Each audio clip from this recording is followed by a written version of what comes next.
आदाब अर्ज़ है एडीएन उर्दू ख़बरनामे में आपका खैर मक़दम। नाजरीन, मैं हूं मसरत पटेल। ख़बरों के सिलसिले को आगे बढ़ाने से पहले आइए एक नज़र डालते हैं आज की सुर्खियों पर। मराठा रिजर्वेशन के लिए 26 जून से शुरू होगा संघर्ष मोर्चा, मेंबर असेंबली विनायक मेटे ने किया ऐलान।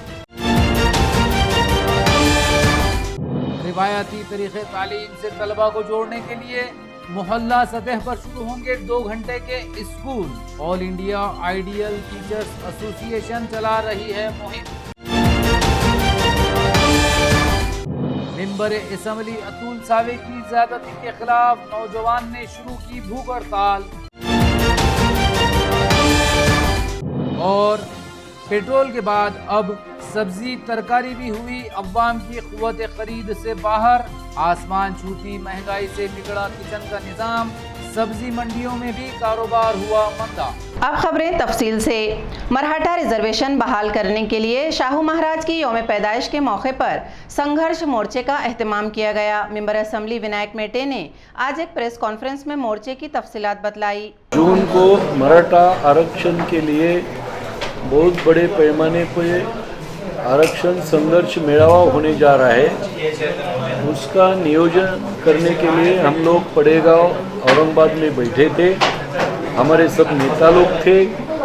वो मीटिंग जैसे चालू हुई, शुरुआत हुई, उसी समय कुछ सरकारी मतलब गवर्नमेंट के जो राजकीय पार्टी के लोग हैं जिनका गवर्नमेंट में उनका डायरेक्ट सीधा संबंध है, ऐसे कुछ 7-8 लोग आए और वहाँ उन्होंने हल्ला गुल्ला किया, घोषणाबाजी की और हमारे कार्यकर्ता को आकस्मिक तरह से उन्होंने मारपीट भी किए हैं। और वो मीटिंग करने की नहीं, होने नहीं दी, ऐसी कोशिश उन्होंने की है। लेकिन ये जो गुंडे थे, ये जो तड़ीपार लोग थे, उनके बारे में मैं यही कहूँगा कि सरकार की पूरी तरह से साजिश है। उसके लिए आघाड़ी सरकार जिम्मेदार है, उद्धव ठाकरे की सरकार जिम्मेदार है। और ये जो लोग थे वो शिवसेना के ही लोग थे। मेरा उद्धव जी से निवेदन है कि ऐसे तड़ीपार और गुंड लोग आपके अगर पार्टी में रहोगे रखेंगे और तो पूरी तरह से मराठा समाज जिनके ऊपर आज अटैक करने की कोशिश की है, इससे मराठा समाज घबरेगा नहीं है, डरने वाला नहीं है। ये फिर से उठकर और खड़ा होगा। और पूरा अगर इस तरह की रोक आप नहीं लगाओगे तो 100% शिवसेना के खिलाफ पूरे की पूरी ये लोग समाज जा सकता है। कोरोना वबा के दौर में सबसे बड़ा नुकसान तलबा को हो रहा है। रिवायती तालीम से महरूम तलबा को फिर से तालीम से जोड़ने के लिए all India ideal teachers association ने रियासतगीर सतह पर 15 रोज़ा मुहिम तालीम हमारी हर हाल में जारी शुरू की है। एसोसिएशन के शहर सदर सैयद इरशाद अहमद ने एडीएन से मुलाकात में मुहिम की तफसीलात पर रोशनी डाली। तो all India ideal teacher association जो कि पूरे इंडिया लेवल पर रजिस्टर असातिज़ा की तंजीम है, उसकी कोशिश है कि बच्चों को तालीम से फिर से कैसे जोड़ा जाए। तो इसके तहत जो है 15 जून से 30 जून तक पूरे महाराष्ट्र में हम एक मुहिम मना रहे हैं जिसका नाम है तालीम हमारी हर हाल में जारी। इसके तहत जो है हम सरपरस्तों से मुलाकातें कर रहे हैं, असातिज़ा से मुलाकातें कर रहे हैं, तलबा से मुलाकातें कर रहे हैं। अब हमारी कोशिश ये है कि अगर कोई महल्ले के ज़िम्मेदार कुछ थोड़ा बहुत अपना ये नॉर्म्स को मद्देनज़र रखते हुए, कोरोना की बीमारी को के जो नॉर्म्स है उसको फॉलो करते हुए अगर कोई सेटअप शुरू करते हैं तो वहाँ 2 घंटे का स्कूल जो है पूरे सोशल डिस्टेंस के साथ जो है कायम करने की कोशिश भी है हमारी है, जिसमें हम जो है रिटायर्ड असातिज़ा, वर्किंग असातिज़ा के जो हम साथ ले रहे हैं। तो अल्हम्दुलिल्लाह पूरे महाराष्ट्र में इसको अच्छा रिस्पांस मिला है। अभी हमारा तालीमी गश्त भी जारी है। रोज़ाना शाम में हम मगरिब के बाद में महल्ले के कारपोरेटर हज़रात या तालीम से दिलचस्पी रखने वाले हज़रात से मुलाकात कर रहे हैं और हम ये बता रहे हैं कि सरपरस्तों के अंदर एक ख़ास तौर से मुहिम चलाने की ज़रूरत है कि हम जो है तालीम को हर हाल में हमको जारी रखना है। ऑनलाइन तालीम जो है उसकी एक लिमिटेशंस है हम जो रिवायती तालीम हम जो ब्लैक बोर्ड पर पढ़ाते हैं और जो ऑनलाइन तालीम दी जा रही है उसकी एक लिमिटेशंस है। मैं उसकी मिसाल इस तरह देना चाहूँगा कि अगर एक शख्स जो है चिंगम चबा रहा है तो हम ये समझ रहे हैं कि वो कुछ खा रहा है, जबकि वो खाने का अमल वो नहीं है। तो वैसे ही ऑनलाइन तालीम पे वैसे ही जैसे चिंगम चबाना है। तो हमने ये बात बताए हैं कि भाई जिस तरह आपने दीगर शोबों को ये कोवाइड के नॉर्म्स के साथ खोलने की इजाज़त दी है, तो इसी तरह हम ये भी चाह रहे हैं कि स्कूलों को भी जो है 50% तलबा की हाज़िरी के साथ और पूरे कोवाइड के नॉर्म्स के साथ में खोलने की इजाज़त दी। हमने बाकायदा जो है इसके ऊपर हमने आवाज़ भी उठाई है, लेकिन अब जो है तीसरी लहर का जो जिक्र आ रहा है इससे हुकूमत भी जो है पीछे हट रही है। तो हम ये चाह रहे हैं कि भाई हुकूमत कैसे क्यों ना हो 50% अटेंडेंस के साथ में स्कूल खोलने की इजाज़त दे। बीजेपी के मेंबर असेंबली अतुल सावे की जुल्म व ज्यादती से तंग एक नौजवान ने डिविजनल कमिश्नर ऑफिस के सामने भूख हड़ताल शुरू कर दी। इस नौजवान ने अतुल सावे से इस्तीफा का मुतालबा किया है। भाजपा के औरंगाबाद शहर के थोर विचारवंत आमदार परम पूज्य श्री श्री श्री अतुल जी सावे ने राजीनामा देने को ना अपने सदस्यत्व का, ऐसी मेरी मांग है। पहली ऐसी मेरी 19-20 मांगे हैं जो मैंने प्रशासन को पहुंचाई है मेरी पत्र की ओर से। मेरी और मेरी कंपनी का आर्थिक शोषण करने वालों का संरक्षण भाजपा आमदार अतुल सावे ने किया है। इसकी वजह से मैं आर्थिक रूप से पूरा खत्म हो गया। ये 4 सालों से मैं इस बारे में प्रशासन की ओर बहुत सलगता से कोशिश कर रहा हूँ, प्रयास कर रहा हूँ कि मुझे न्याय मिले, लेकिन उन लोग के खिलाफ ना कोई कार्रवाई हो रही है प्रशासन की ओर से, ना कोई कुछ करना चाह रहा है। इसलिए मुझे कोई अपेक्षा नहीं है अभी कि प्रशासन उनके खिलाफ कोई कार्रवाई करेगी।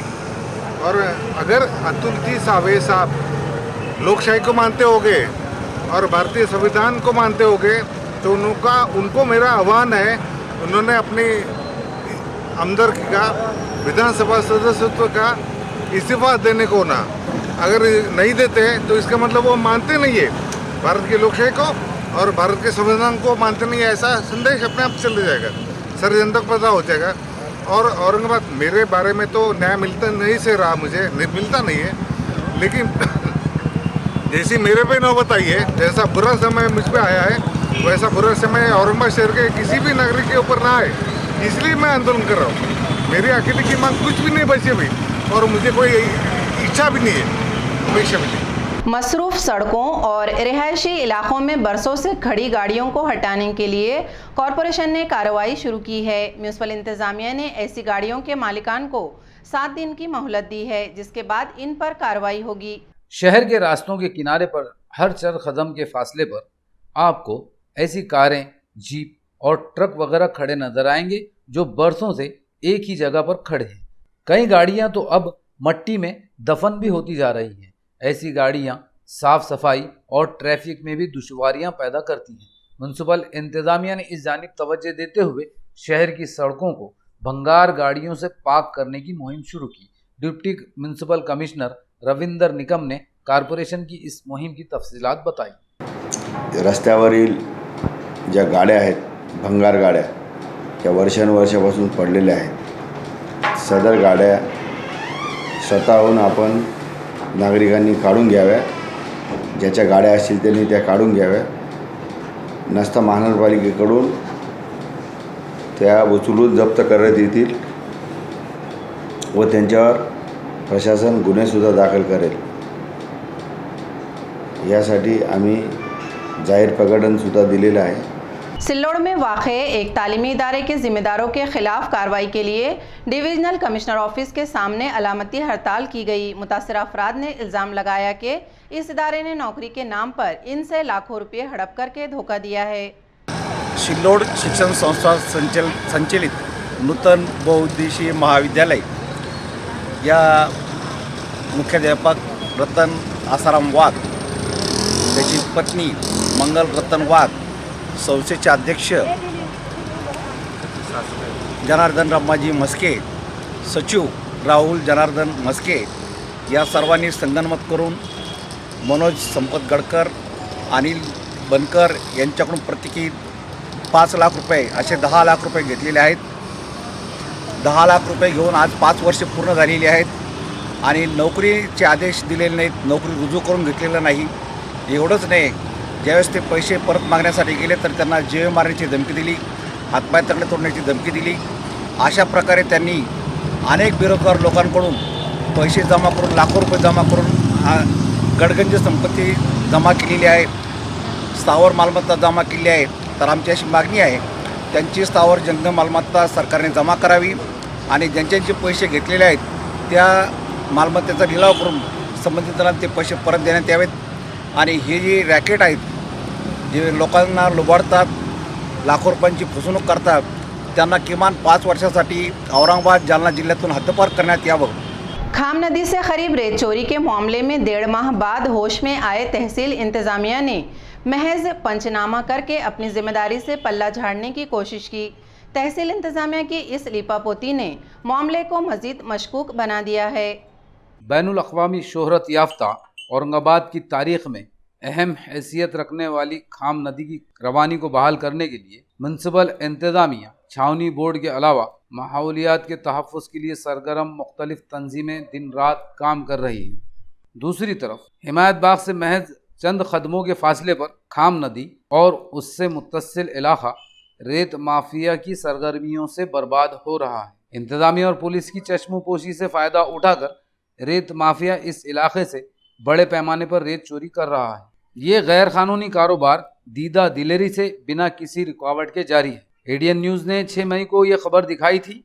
इसके बाद तहसीलदार ने तलाठी ज्योति कापड़ ने और ब्लॉक ऑफिसर LK गाड़ेकर को कार्रवाई की हिदायत भी की. 1.5 महीने तक टाल मटोल के बाद आज ये दोनों अपने अमले के साथ यहाँ पहुंचे. गट नंबर 27 में जारी रेत चोरी का मुआयना किया. एडीएन से बात करते हुए दोनों ने कहा कि हमने इस इलाके का मुआयना किया है, पंचनामा भी तैयार किया गया है. अब हम अपनी रिपोर्ट अफसरान को देंगे जिसके बाद कोई कार्रवाई होगी. तहसील इंतजामिया ने सर्वे के लिए 1.5 माह लगा दिए. अब देखना यह है कि रेत चोरी करने वाले माफिया के खिलाफ कानूनी कार्रवाई में कितना वक्त लगता है. आज या एरियामध्ये पंचनामा करण्यासाठी आलो असता गट नंबर 27 मध्ये वाळू उत्खनन झाल्याचे दिसून येते.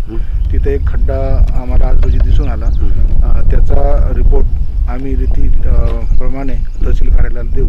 आता त्यांनी पूर्वी परवानगी घेऊन खोदलं आहे किंवा कसं खोदलं आहे ते मला सांगता येणार नाही, कारण मी अतिरिक्त मंडळाधिकारी आहे.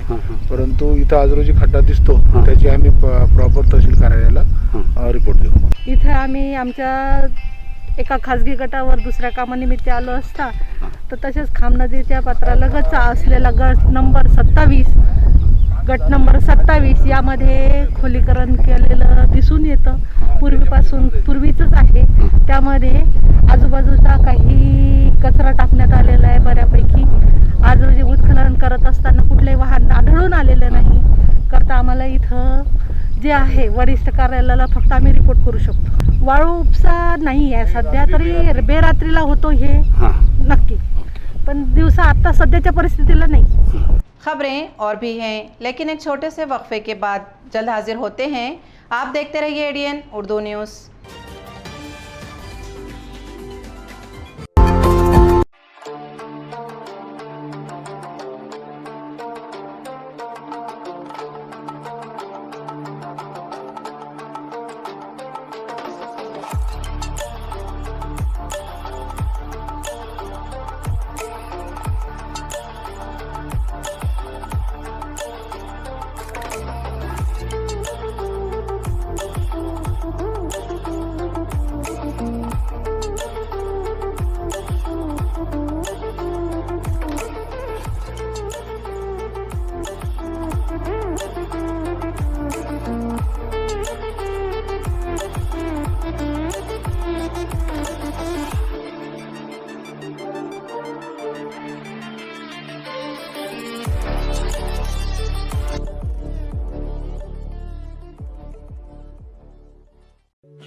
वक्फे के बाद आपका दोबारा इस्तकबाल है। तलबा को दरपेश मुख्तलिफ संगीन मसाइल हल करने के मुतालबे पर आज समायक विद्यार्थी संगठन ने डॉक्टर बाबा साहब अम्बेडकर मराठवाड़ा यूनिवर्सिटी में मुजाहरा किया। कोरोना वबा की वजह से लगातार 2 सालों से तालीमी सिलसिला मुतासिर रहा, जिसमें यूनिवर्सिटी में ज़ेर तालीम तलबा को मुख्तलिफ संगीन मसाइल का सामना करना पड़ रहा है। इन मसाइल को हल करने के मुतालबे को लेकर आज समायक विद्यार्थी संगठन ने यूनिवर्सिटी में मुजाहरा किया। संगठन के जनरल सेक्रेटरी प्रकाश इंगड़े ने एडीएन से बात करते हुए कहा कि यूनिवर्सिटी इंतजामिया गरीब तलबा को महवर मानकर काम करने का दावा करती है। अब यूनिवर्सिटी अपने इस दावे को साबित करे। संगठन ने ऑनलाइन पीएचडी की तारीख आगे बढ़ाने, एमफिल एचडी के तलबा के मसाइल, रीडिंग का वक्त बढ़ाने और तमाम गर्ल्स व बॉयज़ हॉस्टल शुरू करने के साथ तलबा को दरपेश मुख्तलिफ संगीन मसाइल हल करने का मुतालबा किया। आंदोलन में नागसिन वानखेड़े, संगीत कामड़े, रोहित जोगडन, ऋषिकेश कामड़े, अनिल दीपके, राहुल खंदारे, जयश्री शिर्के और कसीर तादाद में तलबा मौजूद थे। आमच्या प्रमुख वेगवेगळ्या मागण्या विद्यापीठाच्या कुलगुरू महोदयापर्यंत आम्ही पोहोचण्याचा प्रयत्न करत आहोत। आमची प्रमुख मागणी आहे पीएचडी ऑनलाईन प्रक्रिया मुदत वाढण्यात यावी। एमफिल पीएचडीचे जे थिसीस जुने राहिलेले प्रबंध ते 31 डिसेंबर 2021 पर्यंत वाढून देण्यात यावी। रीडिंगचं जे 6 वाजेपर्यंत आहे ते 12 वाजेपर्यंत करण्यात यावं। कमॉड शिका योजना हे तात्काळ लागू करण्यात यावी। दुसरं हॉस्टेल जे विद्यार्थ्यांचे हॉस्टेल प्रमुख मुद्दा असा आहे की हॉस्टेलचा तर हॉस्टेल हे तात्काळ सुरू करण्यात यावे। अध्यासन वेगवेगळे अध्यासन आहेत विद्यापीठाच्या मार्फत चालवले जातात। त्या अध्यासनाची फेलोशिप एमफिल पीएचडीची जे फेलोशिप देतो आपण ते फेलोशिप बंद करण्यात आलेली आहे, ते तात्काळ सुरू करण्यात यावी। दुसरी गाईडचं जे 57 यूजीसीनं जे म्हणजे दारू पिण्याच्या लहरीप्रमाणे जे GR काढलेला आहे की 57 वर्षाचं जर प्राध्यापक झाले असेल, 57 वर्ष एज झाली असेल तर त्याला गाईडशिप देण्यात येऊ नये। आता आम्ही अशी मागणी करणार आहोत की रिटायरमेंट 60ला आहे तर 60पर्यंत त्यांना मार्गदर्शन करण्याचं त्यांना देण्यात यावं। हे अशी वेगवेगळ्या अशा विविध मागण्या घेऊन आम्ही कुलगुरू महोदयाकडे जाणार आहोत। त्यासाठी आम्ही भव्य दिव्य स्वरूपाचा मोर्चा काढत आहोत। मागण्या जर पूर्ण झाले नाही तर याच्यापेक्षाही तीव्र स्वरूपाचं आंदोलन आम्ही प्रशासनावर करणार आहोत। कोरोना वबा की वजह से सबसे बड़ा नुकसान तलबा को हो रहा है। All India ideal teacher association इस कोशिश में है कि मोहल्ला सतह पर ऐसा नज़्म किया जाए जिससे एहतियाती तदाबीर के साथ तलबा को रिवायती तरीके से तालीम से जोड़ा जाए। ये बात आज एडीएन से मुलाकात में आईटा के शहर सदर सैयद इरशाद अहमद ने कही। गेल्या 2 वर्षामध्ये आपल्या आजूबाजूच्या ज्या काही घटना घडत आहेत त्यावर बऱ्यापैकी विपुल साहित्य आणि बऱ्यापैकी ज्या घडलेल्या घडामोडी आहेत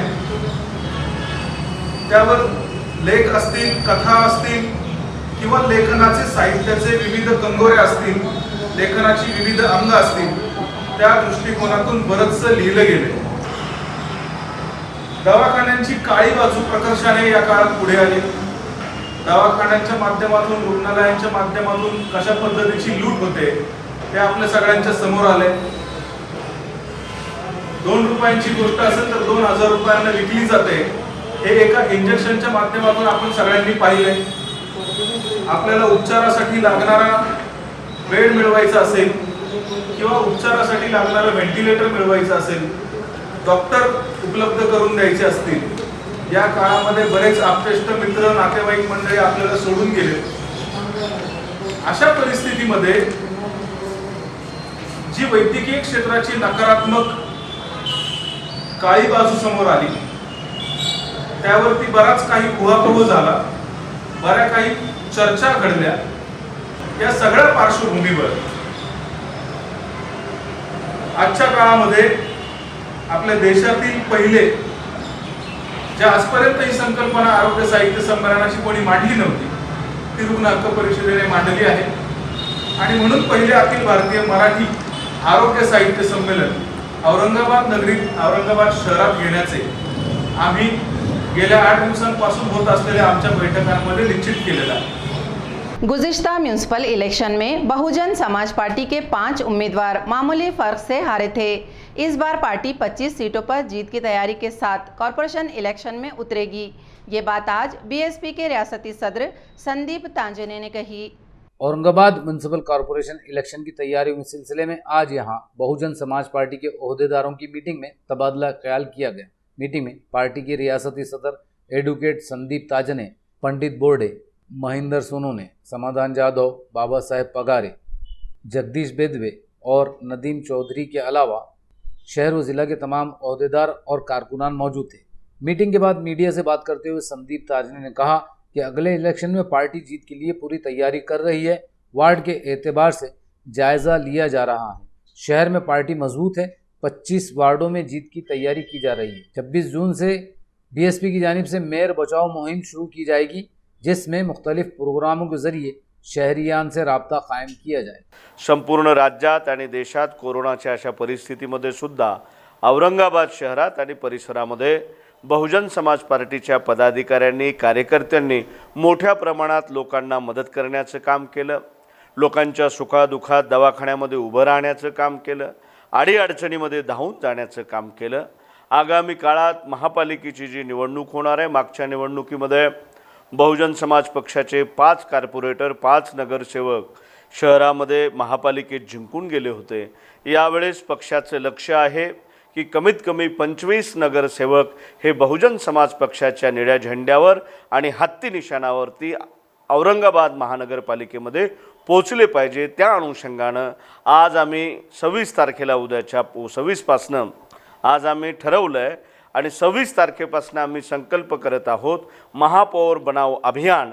या अभियानाअंतर्गत शहरातल्या जेवढ्याही झुग्गी झोपड्या आहेत, जेवढ्याही दलित वस्त्या आहेत, जेवढ्याही झोपडपट्ट्या आहेत, त्या प्रत्येक झोपडपट्टीमध्ये SC ST OBCची जनसंख्या ज्या ज्या वार्डामध्ये आहे त्या वार्डामध्ये महापुरुषाचं आंदोलन समजावून सांगण्याची जबाबदारी आम्ही आमच्या पदाधिकाऱ्यांना आज वाटून दिलेली आहे। आगामी काळात ते त्यांचं पुरजोर अनुकरण करतील आणि या शहरावर महापालिकेवर निळा झेंडा फडकवण्यासाठी, हत्तीचा झेंडा फडकवण्यासाठी मेहनत करतील।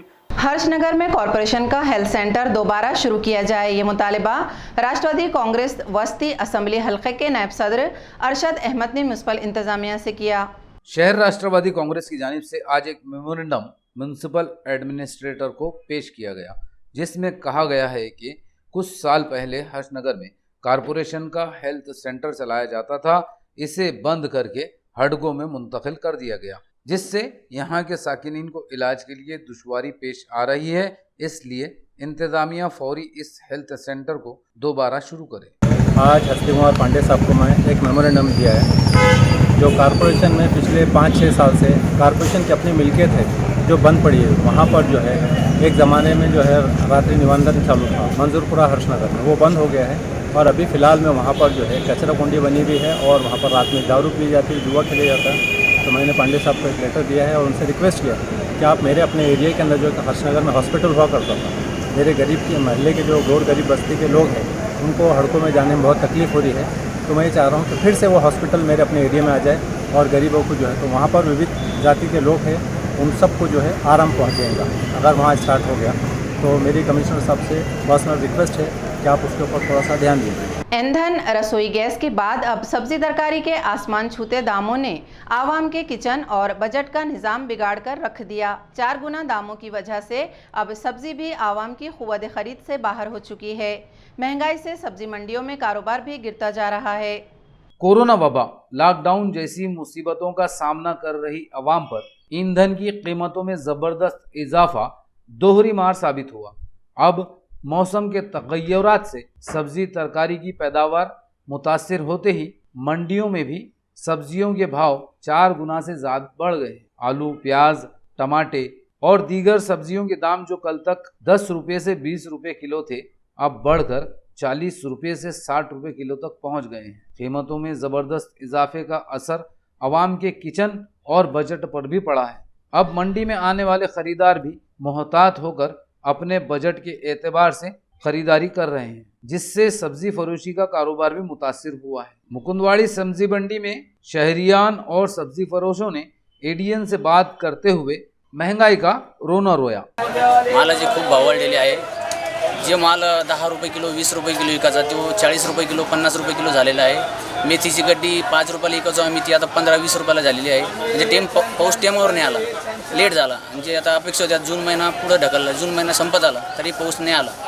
तर काय करावं आता, भाव 10 रुपये किलो 20 रुपये किलो जो मालिकाचा तो 20 रुपये 30 रुपये किलोनं बी इकानाचा, म्हणजे 60 रुपये झाला 50 झाला. कांद्याचे भाव पहा तुम्ही, कांदा मग आता 15 दिवस झाले कांदा 10 रुपये 15 रुपये किलो विकायचा, आता 20 रुपये ते 25 रुपये किलो विकू राहिला कांदा. तर काय आता आम्हाला अपेक्षा बाबा भाव कमी झाले पाहिजे आणि त्याच्यात गिराईक बी आहे ना. जेव्हा ह्याआधी भाजीचा भाव फार कमी होता, पण आता भाजीचे भाव इतके वाढलेत आणि फार विचार करून मला भाजी घ्यावी लागते. पहिले 10 रुपये किलो कांदे होते, आता 40 रुपये किलो कांदे झाले. तर सगळ्याच भाजीपाला छान आला आहे, पण इतका महाग आहे त्याच्यामुळे मला विचार करावा लागतो की किती घ्यायचा आणि कसा घ्यायचा. तर हे भाजीचे दर खूप वाढलेले आहेत, तर ते कमी व्हायला पाहिजे. ह्या कोरोना काळामध्ये खरंच खूप प्रॉब्लेम सगळ्यांना झालेले आहेत, पण या काळामध्ये भाजीपाला खूप वाढलेला असल्यामुळे मला असं वाटतं की तो भाजीपाल्याचा दर कमी व्हायला पाहिजे. कॉरपोरेशन के मनमाने कारोबार से शहरियान को नित नए मसाइल का सामना करना पड़ता है। मदनी चौक तक सेंट्रल नाका रोड का काम कॉरपोरेशन ने शुरू करते ही बंद कर दिया। अल्तमश वेलफेयर सोसाइटी ने कॉरपोरेशन से ये काम दोबारा शुरू करने का मुतालबा किया है। मदनी चौक से सेंट्रल नाका रोड शहर के अहम रास्तों में शामिल है। यहाँ से सिडको, कैनॉट पैलेस, MGM अस्पताल, जालना रोड और चिकलताना तैरानगाह के लिए आमदोरफ्त होती है, जिसकी वजह से ये रास्ता इंतहाई मसरूफ़ है। लेकिन कॉरपोरेशन की लापरवाही से ये रास्ता इंतहाई खस्ताहाल हो चुका था। तवील वक्त के बाद किसी तरह जब कॉरपोरेशन ने काम शुरू तो किया, लेकिन 20 दिन में काम मुकम्मल होने से पहले बंद कर दिया गया। अब ये काम 4 महीने से बंद पड़ा है।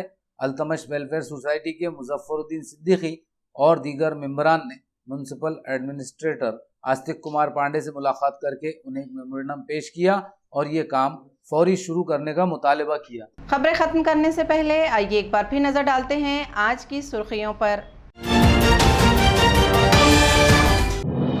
मराठा रिजर्वेशन के लिए 26 जून से शुरू होगा संघर्ष मोर्चा। मेंबर असेंबली विनायक मेटे ने किया ऐलान। रिवायती तरीके तालीम से तलबा को जोड़ने के लिए मोहल्ला सतह पर शुरू होंगे 2 घंटे के school. All India ideal teachers association चला रही है मुहिम। मेंबर असेंबली अतुल सावे की ज्यादती के खिलाफ नौजवान ने शुरू की भूख हड़ताल। और पेट्रोल के बाद अब सब्जी तरकारी भी हुई अवाम की क़ुव्वत खरीद से बाहर। आसमान छूती महंगाई से बिगड़ा किचन का निज़ाम। सब्जी मंडियों में भी कारोबार हुआ मंदा। इसी के साथ ADN उर्दू खबरनामा अब यहीं ख़त्म होता है। कल फिर होगी मुलाकात कुछ और ख़बरों के साथ। तब तक अपना ख्याल रखिए और देखते रहिए ADN उर्दू न्यूज़, आवाज़ हर दिल की।